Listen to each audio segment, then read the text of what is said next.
Mark, welcome back to the Kaiser Report. Thanks a lot for having me on, Max. Okay, so the era of bondholder bailouts is ending and that of depositor bail-ins is coming. Tell us about your report. Yeah, well, basically, we've looked at the risk of bail-ins. It's something that has been sort of coming in a very stealth manner, coming out in a very stealth manner, sort of under the radar. Most people aren't actually aware of it, but it is very much on the radar now, and it's coming from the very top. It's coming from the Bank of International Settlements through the various central banks. And the legislation is there. Only last week, actually, the European Union and Dijsselbloem, the Dutch finance minister, who's the chairman of the Euro group of finance ministers, they basically confirmed that in the European Union they're ready to go in 2015.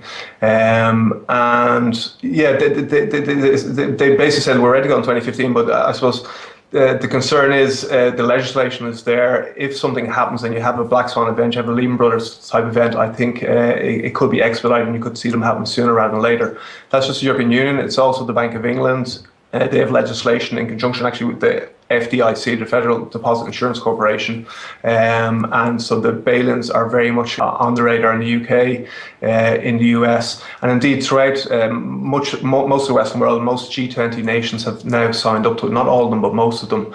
So it's a real risk, and I suppose it's happened in Cyprus, and at the time the authorities said, oh, well, Cyprus is a one-off because of all the hot Russian money that's in Cyprus, and this won't happen anywhere else. But meanwhile, they're planning for exactly that scenario in most of our countries, and people need to be aware of that and they need to prepare. Well, let's give a little historical context here. So in 2008, the banking system collapsed because of massive fraud being committed by the big four banks here in the UK and the big banks on Wall Street.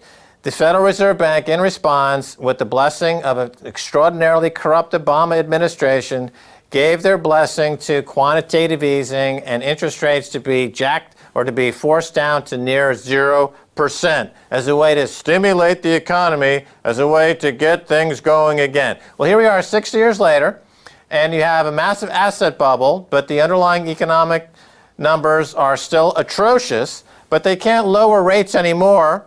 So they have two options. A, they go to negative interest rates, where they charge people to for storing their money at bank, or B, they just steal it out of their accounts. So first of all, any money in a bank, any of the big four banks in the UK or in the US or in Europe, that only keep money in those banks that you're willing to lose. That's lesson number one.